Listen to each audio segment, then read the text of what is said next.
प्यारे बच्चों नमस्कार। कैसे हैं आप सभी? उम्मीद करता हूँ आपसे अच्छे होंगे। प्यारे बच्चों, आज हम कक्षा 9वीं गणित के प्रश्नावली 1.1 के सभी प्रश्नों को हल करेंगे। और बेटा ये जो वीडियो है वन शॉट होने वाली है। और बेटा यह प्रश्नावली वेरी वेरी मोस्ट इंपोर्टेंट है, जिसमें से एग्जाम में प्रश्न भी पूछे जाते हैं। तो इसलिए आप इस प्रश्नावली को पूरे अच्छी तरह से समझना। और मैं इस प्रश्नावली में से यह भी प्रश्न बताऊंगा कि पेपर में कौन कौन से प्रश्न पूछे जाते हैं। ठीक है, तो पूरी वीडियो को देखना, आप अच्छे से समझाऊंगा। ठीक है, तो यह जो प्रश्नावली है संख्या पद्धति पर आधारित है। किस पर आधारित है? संख्या पद्धति पर। तो हमें यह तो ज्ञात होना चाहिए कि संख्या कितने प्रकार की होती है। तो कोई कहेगा 5 प्रकार की, कोई कहेगा 4 प्रकार की। जो बच्चे होशियार हैं वह कहेंगे कि सर संख्या तो 2 प्रकार की होती है। ठीक है, तो आइए पहले हम इस चीज को जान लेते हैं।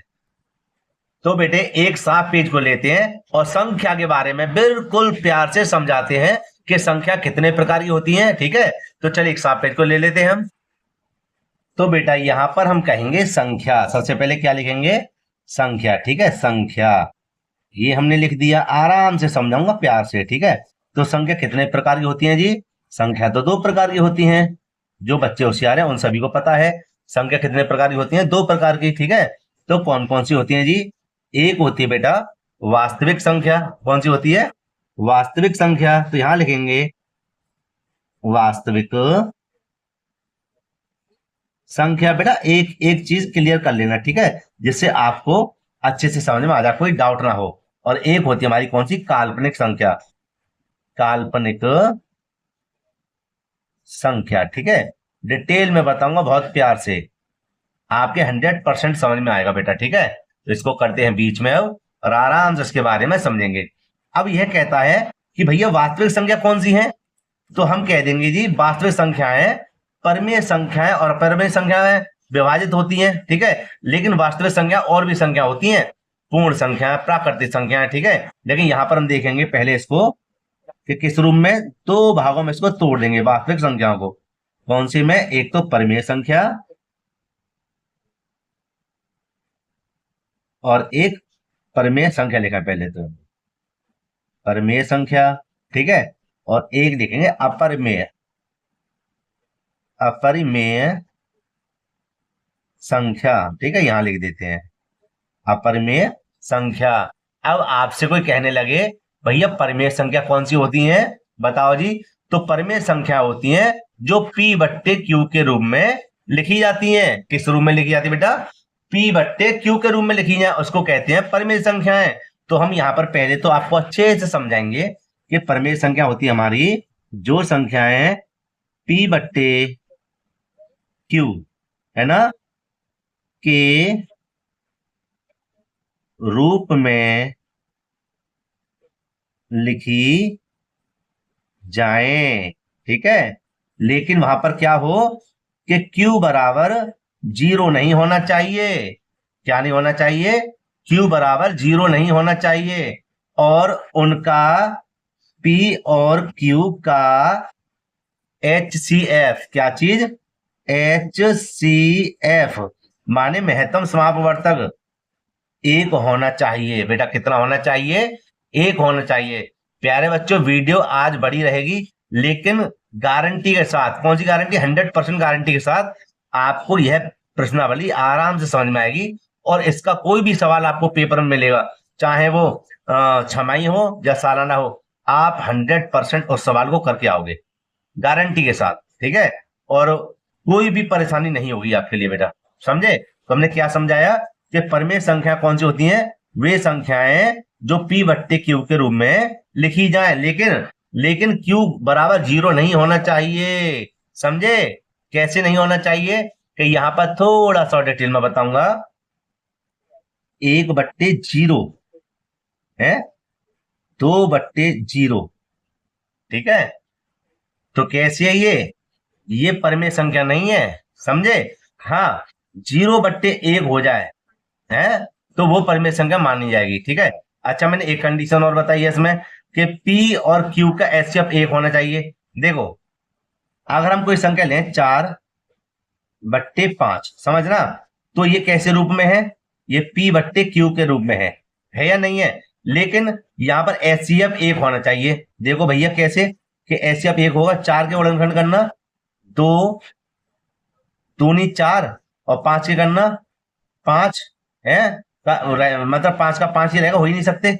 तो इसलिए हम इसको 1 भी कर सकते हैं और यहां भी 1 लगा सकते हैं। तो जिनका HCF 1 आ जाए उसको क्या कहेंगे, परिमेय संख्या है कह देंगे। ये होगी परिमेय संख्या की बात।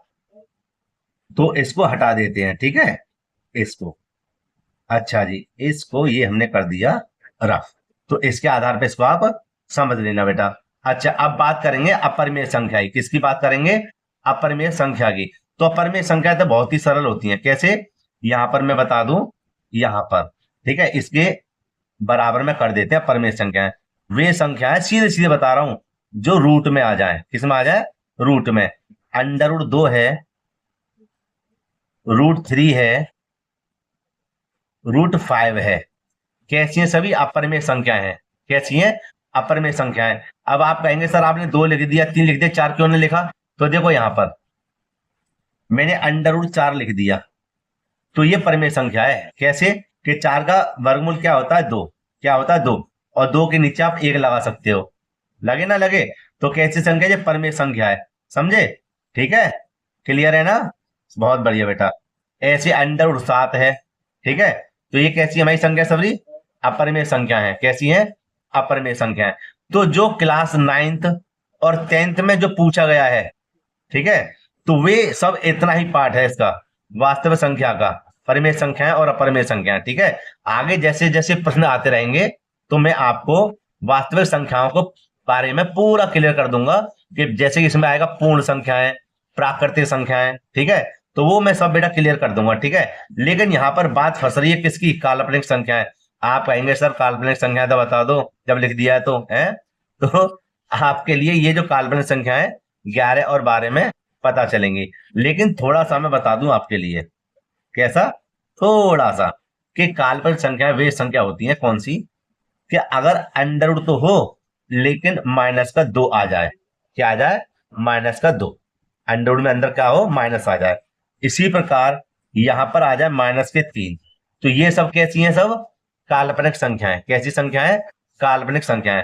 जब आप 11 और 12 में आ जाएंगे तो ये सब वहां पर डाउट क्लियर हो जाएंगे। समझे ना समझे बेटा, ठीक है। अच्छा, ना आई समझ में, तो थोड़ा सा और देख लो। देखो, एक हमने सवाल ले लिया, x² + 5 = 0। ठीक है, अब आपसे कहे कोई कि इसको सरल करके दिखाओ, तो हमने क्या करा, कि हमने क्या, आपने भी किया, कि आप सभी को पता है कि जब संख्या को दूसरी साइड लेके जाओगे तो चिन्ह विपरीत हो जाते हैं। तो इसके चिन्ह क्या हो जाएंगे, माइनस के हो जाएंगे। होंगे कि नहीं होंगे, होंगे। तो हो गया ये। अच्छा, x बराबर ये जो अंडर है इसके ऊपर चढ़ाएंगे तो काय का हो जाएगा, -5 हो जाएगा। ठीक है, तो क्या हुआ, ये कौन सी संख्या बन गई, काल्पनिक संख्या। इतना ही आपको बस समझना है। ठीक है, कोई परेशानी हो मुझे बता देना। जैसी संख्या में कोई परेशानी है तो संख्या के लिए मैं एक चैप्टर अलग से बना दूंगा, ज्यादा वीडियो नहीं होगी, ऐसी रहेगी 2-4 मिनट की। ठीक है, लेकिन कोशिश करना आप इतने ही समझ लो, ज्यादा समझोगे तो बेकार है। ठीक है, कहोगे इतना वजन प्रेशर में क्यों डालू, अरे अपने दिमाग पे। तो इतना ही प्रेशर रखो जितना मैं समझा रहा हूँ, बहुत ही अच्छी तरीके से समझा रहा हूँ। पूर्ण विश्वास है मुझे आपके समझ बेटा आ भी रहा होगा। ठीक है, अगर यहाँ भी कोई डाउट हो मुझे वास्तविक संख्या में, काल्पनिक संख्या में, तो मुझे कमेंट करके भी बेटा पूछ सकते हो, मैं तुरंत आंसर देता हूँ उसका, है ना। ठीक है जी बेटा, अब हम इतनी बात को जब समझ गए हैं तो क्रम बाई क्रम प्रश्नों को हल करते हैं एकदम मस्त तरीके से। कैसे, मस्त तरीके से। ठीक है, ठीक है बेटा। अब पहले प्रश्न को ले लेते हैं। जैसे यहाँ पर लिखा हुआ पहला प्रश्न, जैसे मैंने यहाँ पर प्रश्नावली का जो 1.1 है प्रश्नावली हमारी, उसका पहला प्रश्न क्या कहता है, कहता है क्या 0 एक परिमेय संख्या है, क्या इसे आप P/Q के रूप में लिख सकते हैं, जहां P और Q पूर्णांक हैं और Q = 0 नहीं है। ठीक है, तो आइए बेटा इस प्रश्न को एक साफ पेज पर लिख लेता हूं मैं, और इसको बेटा बहुत ही सरल तरीके से समझाने का पूरा पूरा प्रयास करता हूं। चलिए बेटा इसको लिख लेते हैं पहले तो दोस्तों मैंने यहाँ पर प्रश्न को लिखा। ठीक है, तो क्यों ना इसको एक बार और पढ़ा जाए, जिससे कि यहाँ पर आसानी से इसको हल किया जाए, है ना। लिखा हुआ है, क्या 0 एक परिमेय संख्या है, क्या इसे आप P/Q के रूप में लिख सकते हैं, जैसे उसमें लिखा हुआ था वही मैंने लिख दिया है, जहां P और Q पूर्णांक हैं और Q = 0 नहीं है। तो देखो बेटा, यह जो पूछ रहा है क्या शून्य एक परिमेय संख्या है, तो कह दो हाँ शून्य एक परिमेय संख्या है, यहां लिख देंगे हल। मैंने समझाया था आपको है, तो पहले मैं यहां लिख दूंगा हाँ 0 परिमेय संख्या है। समझे? क्यों? क्योंकि 0/, आप 1 लिख सकते हो, यह परिमेय संख्या है। 0/2 लिख सकते हो, परिमेय संख्या है। 0/3 लिख सकते हो, परिमेय संख्या है।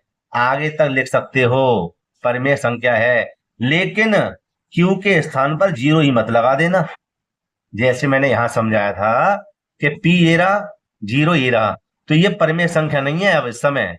हाँ, ऊपर 0 हो और नीचे 1 आ जाए, 2 आ जाए, 3 आ जाए, ऊपर 0 रहना चाहिए, तो भी तो फिर परिमेय संख्या कही जाएगी। समझे?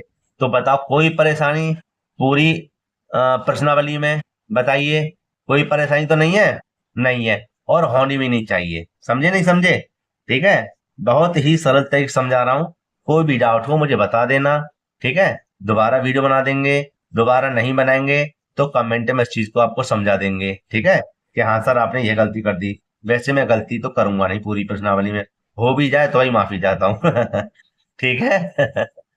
चलो ठीक है, अब हल करेंगे इसके दूसरे प्रश्न को, ठीक है बेटा, एक नए पेज पर। अब बच्चों यहां पर आ गया हमारा दूसरा प्रश्न। क्या आ गया बेटा?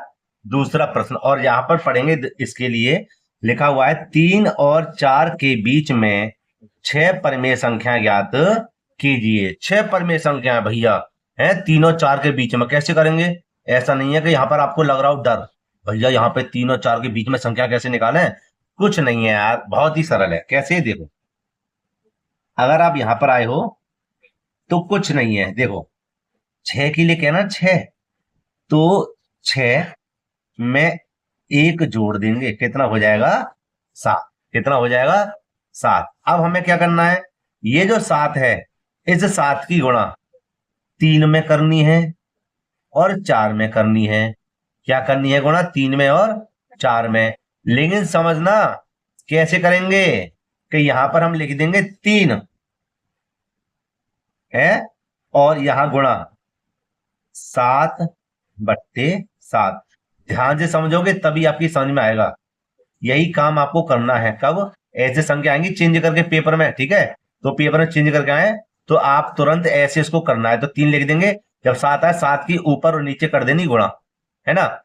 अच्छा, ऐसे यहां पे लिखो 4 दूर यहां पर, और ऐसे ही ऊपर 7 और नीचे 7 लिखना है, ठीक है? कैसे गुणा करेंगे देखिए, क्या भैया 7×3=21, कितने हो जाएंगे? 7×3=21/7, ठीक है? और इसी प्रकार 7×4=28/7, ठीक है? अच्छा जी, अब इसके बाद में 7 के बाद में क्या आता है? वो सॉरी 21 के बाद में क्या आता है? 22। गिनते रहे ना, फिर क्या आएगा? 23, फिर क्या आएगा? 24,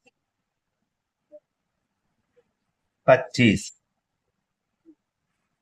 26, 27 और 28। कितनी होगी? 27 और 1 28। और इन 21/7 और 28/7 के बीच में संख्या देखना कितनी आई है? 3 ये रही, 3 ये रही, है? कितनी संख्या है? 6 संख्या है या नहीं है? भाई 6 संख्या है या नहीं है? है ना? तो बस हो गया आंसर ये वाला। होगा कि नहीं? बहुत ही सरल तरीके से समझा दिया मैंने, ठीक है प्यारे बच्चों? और अगर आपसे कोई कह दे, अगर आपसे कोई कह दे कि 3 और 4 इन्हीं के बीच में हमें 10, 12, 13 है, 11, 12, 13 संख्याओं की परिमेय संख्या निकालनी है, तो जैसे ही 10 दे दिया, 6 की जगह कितना दे? 10 दे दिया, तो 10 के हमें क्या करेंगे? 10 प्लस का 1, कितना हो जाएगा? 11। तो 11 के ऊपर और नीचे कर देंगे गुणा। भाई 11 के ऊपर और नीचे कर देंगे गुणा, जैसे मैंने यहाँ पे किया, या बट्टे चिन्ह लगाकर, जो भी आप समझ रहे हो, ठीक है? कर देंगे गुणा, आसानी से इसको हल कर लेंगे। हल कर लेंगे तो उतनी संख्याएं हमारे बीच में ज्ञात हो जाएंगी। 15 कह दे, 16 कह दे, आपको डरना नहीं है। इसी प्रकार बेटा इसको हल कर देना है। ठीक है, चलिए अगर आपके समझ में आ गया हो तो आगे हल करते हैं। कौन से प्रश्न को? प्रश्न संख्या 3 को। देखो बेटा, तीसरे प्रश्न को कैसे हल करेंगे? लिखा हुआ है 3/5 और 4/5 के बीच 5 परिमेय संख्या ज्ञात कीजिए। तो देखो, अब यहां पर ध्यान देना, अभी मैंने आपको क्या समझाया था? वहां 6 के लिए कहा था, यहाँ 5 के लिए कह रहा है, लेकिन वहां पे 3 और 4 कह रहा था, यहाँ पर भिन्न दे दी उसने। क्या दे दिया? भिन्न दे दिया। बिल्कुल डरने की बात नहीं है, जैसे मैंने समझाया उसी प्रकार इसको हल करेंगे। 5 के लिए कह रहा है तो 5 में क्या करेंगे? 1 को जोड़ देंगे, कितना हो जाएगा? 6 हो जाएगा। हम क्या करेंगे? 3/5 लिखेंगे यहां पर, और भैया गुणा का चिन्ह लगाकर 6 ऊपर और 6 लिख देंगे नीचे। समझे? इसी प्रकार लिखा हुआ 4/5, तो यहां लिख देंगे हम कितना? 4/5 और गुणा में 6/6 हो जाएगा बेटा यहां पर। ठीक है, अच्छा बेटा आगे आराम से समझना इसको, कि हम इसको सरल करेंगे। यहां पर 6 तिया 18। भाई भिन्न में क्या करते हैं? गुणा का चिन्ह लगा हो दोनों साइड, तो ऊपर की ऊपर गुणा, नीचे की नीचे गुणा, ऊपर की ऊपर गुणा, नीचे की नीचे गुणा। तो ये हो जाएगा हमारा कितना? 6 तिया 18, और यह हो जाएगा हमारा कितना? 6 पंजे 30, या 5 6 30 है, या 6 पंजे 30। इसी प्रकार यहां करेंगे कितना? 6 चौक 24 और 5 6 30। ठीक है, ये हो गया। थोड़ा सा इसको ऊपर कर देते हैं अब। अच्छा, यहां पर सेम कंडीशन वही बन गई जैसे हम आपको पढ़ा रहे थे, है ना? इससे पहले प्रश्न माने दूसरे प्रश्न में क्या 18 के बाद में क्या आएगा हमारे पास? 19। कितना आएगा? 19/30। ठीक है, इसके बाद में क्या होगा हमारा? 20/30। इसके बाद में क्या आएगा? 21/30, 22/30, 23/30, और 23 के बाद में 24 है ही हमारे पास। ठीक है, थोड़ा सा पानी पी लो पहले मुझे, है ना? तो ठीक है पानी पी लिया, यहाँ पे ध्यान देंगे कि हमें कितनी संख्या। और देखो पहले तो बता दूं, यही हमारा क्या बेटा आंसर है। ठीक है, एक बार ऊपर कर दें, इसको समझा देते हैं। कितनी संख्या पूछी थी? 5 पूछी थी। तो क्या 5 संख्या मैंने निकाली? हाँ निकाली जी। 1 2 3 4 5, और तो और क्रम में हो रहे हैं। 18 के बाद में 19 20 21 22 23। ठीक है, यही हमारा क्या है? आंसर है। अगर भिन्न में, मैं आपको बता दूं, वेरी वेरी मोस्ट इंपोर्टेंट है, प्रश्न जरूर आएगा पेपर में, ये वाला और इससे पीछे वाला दूसरा। ठीक है, वीडियो खत्म होगी तब भी मैं बता दूंगा। ठीक है, एक बार फिर कौन कौन से प्रश्न पेपर में आते हैं। ठीक है, तो यहां पर हम ध्यान देंगे। अगर आपके लिए यहां पर इस समय तो पूछी है 5, 6 कह दे, 7 कह दे, 10 कह दे, 20 कह दे, बस आपको उसमें एक जोड़ना है। क्या करना है? एक जोड़ना है, और उसकी ऊपर और नीचे कर देनी है गुणा। समझे? आसानी से बेटा उसका आंसर आ जाएगा। कोई परेशानी तो नहीं है? कमेंट करके मुझे बताना कि हाँ सर यह परेशानी है। लेकिन कोई परेशानी नहीं हुई है ना? आराम से समझा रहा हूं प्यार से। ठीक है, इसलिए कह रहा हूं वीडियो बड़ी हो जाएगी, लेकिन समझाऊंगा आपको प्यार से ही। ठीक है, तो अच्छा, ये हो गया हमारा क्लियर तीसरा प्रश्न।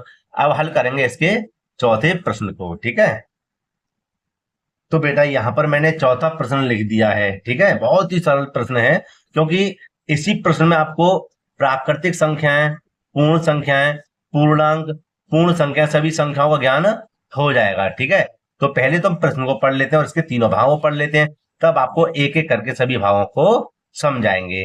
तो बेटा यहां पर लिखा हुआ चौथे प्रश्न में, नीचे दिए गए कथन सत्य हैं या असत्य, कारण के साथ अपने उत्तर दीजिए।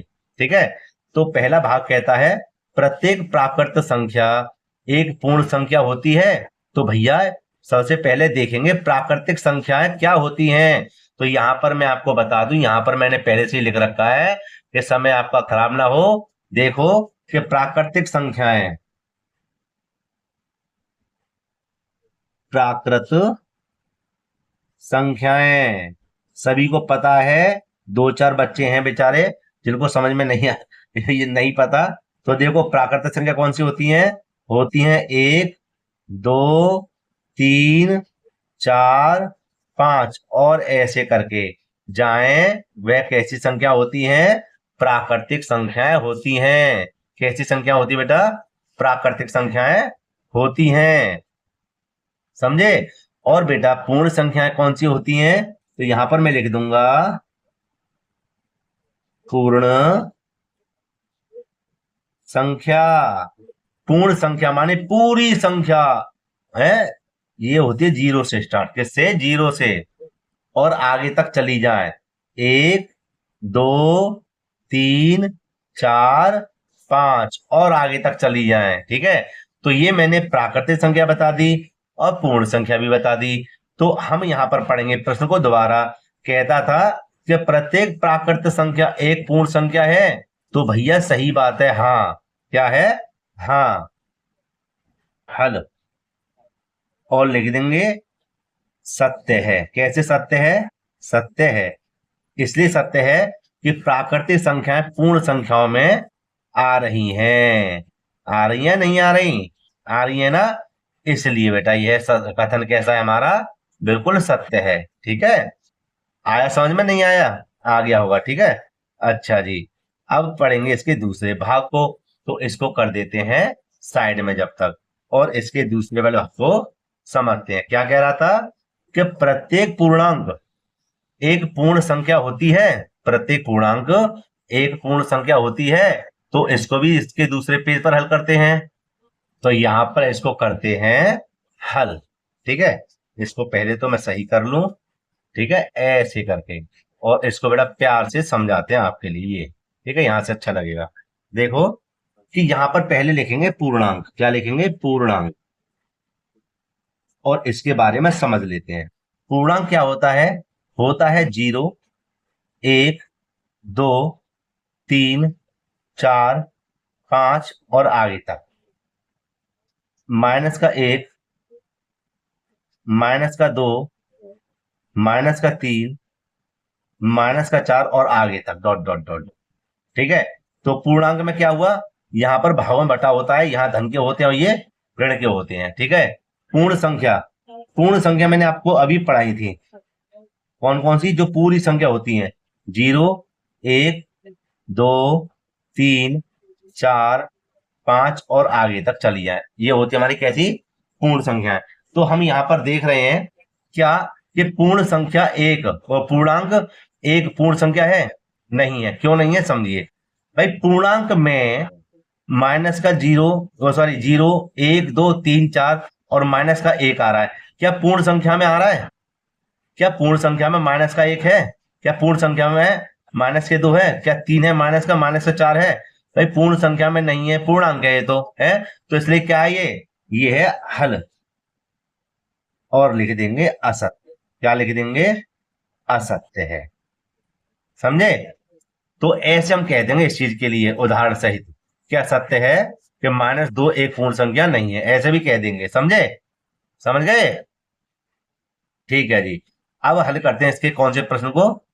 मतलब प्रश्न तो हमारा तीसरा ही रहेगा, लेकिन चौथा, और भाग इसका तीसरा। ठीक है, तो तीसरे भाग को हल करते हैं जल्दी से, और उसको कर देते हैं पहले साइड में। ये हो गया जी। ठीक है, और इसको कर लेते हैं अभी सही पहले तो एक काम करते हैं, इस वाले भाग को इसी के जस्ट नीचे कर देते हैं। तो दोबारा प्रश्न को पढ़ लेते हैं। लिखा हुआ है प्रत्येक परिमेय संख्या एक पूर्ण संख्या होती है? तो अभी मैंने आपके लिए बताया था परिमेय संख्याएं हैं जो पी बट्टी क्यू के रूप में लिखी जाए, उसको क्या कहते हैं? परिमेय संख्याएं। और अभी हमने पूर्ण संख्याओं के बारे में भी पढ़ा है। ठीक है, पढ़ तो लिया है, चलो एक बार और पढ़ देते हैं। छोटी सी बात है, तो यहां लिख देंगे परिमेय संख्या। परिमेय संख्या। ठीक है, और परिमेय संख्या कौन सी होती है? जीरो भी होती है जी, एक भी होती है, दो भी होती है, लेकिन पी बट्टे क्यू के रूप में आ जाए वो भी होती है। दो बट्टे पांच है, और पांच बट्टे नौ। ठीक है, कैसी संख्या? परिमेय संख्या जो पी बट्टे क्यू के रूप में लिखी जा रही है। समझे? आगे भी आप लिख सकते हो। ठीक, अच्छा जी। ऊपर कर दें इस चीज के लिए तो पूर्ण संख्या। पूर्ण संख्या।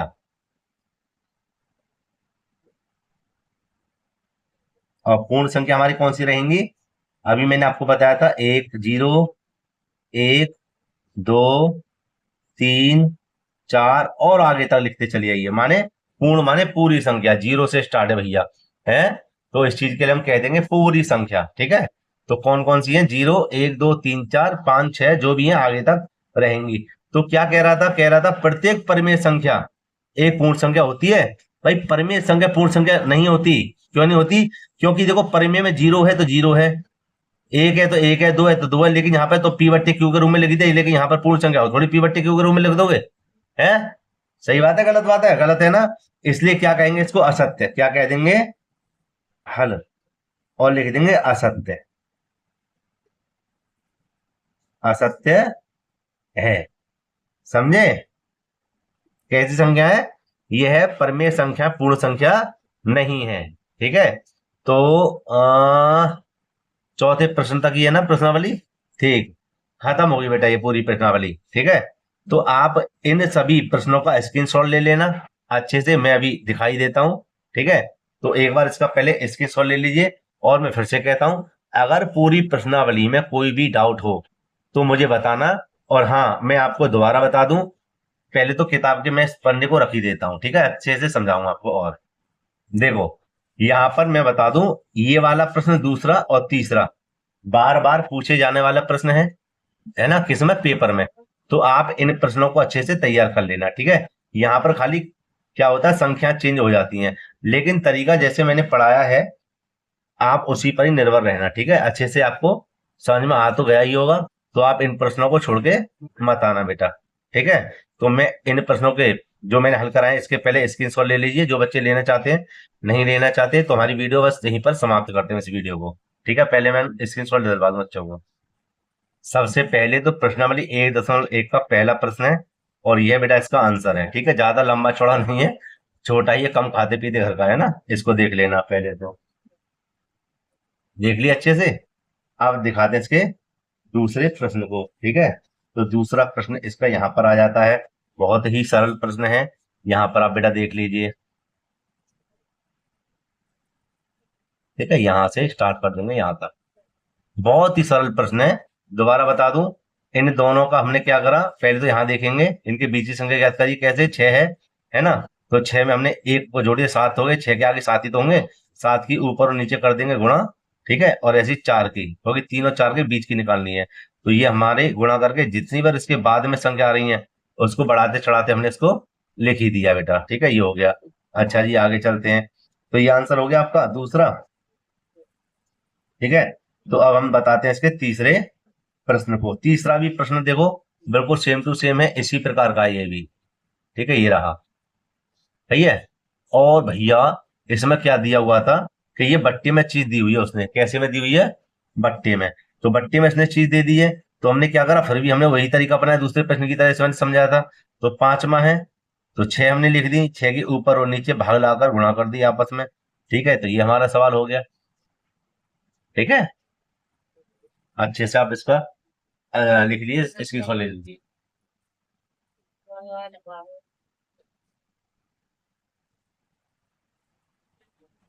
और इसके बाद में क्या था? चौथा प्रश्न। तो चौथे प्रश्न का पहला भाग तो ये रहा हमारा, ठीक है। प्रत्येक प्राकृत संख्या एक पूर्ण संख्या होती है, ये वाला हो गया, इसको देख लेना, ठीक है। और इसके दूसरे भाग को यहां बता दूं मैं, दूसरा भाग इसका ये मिल गया, ठीक है। और हो गया।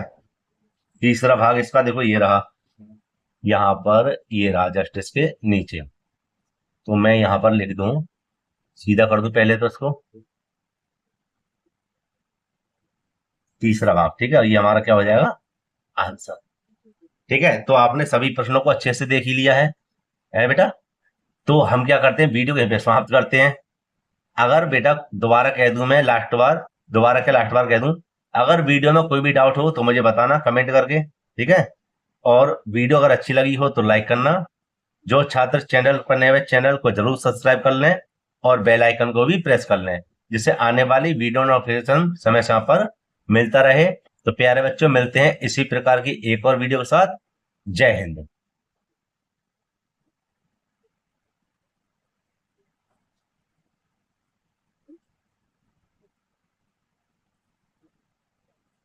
और अगली प्रश्नावली के लिए अगर आप बताएं मुझे तो कमेंट करके बता सकते हैं कि मुझे कब डालनी है अगली प्रश्नावली। ठीक है, तो अगली प्रश्नावली हम डाल देंगे। ठीक है बेटा। ठीक है, मिलते हैं इसी प्रकार की एक और वीडियो के साथ दोबारा। जय हिंद।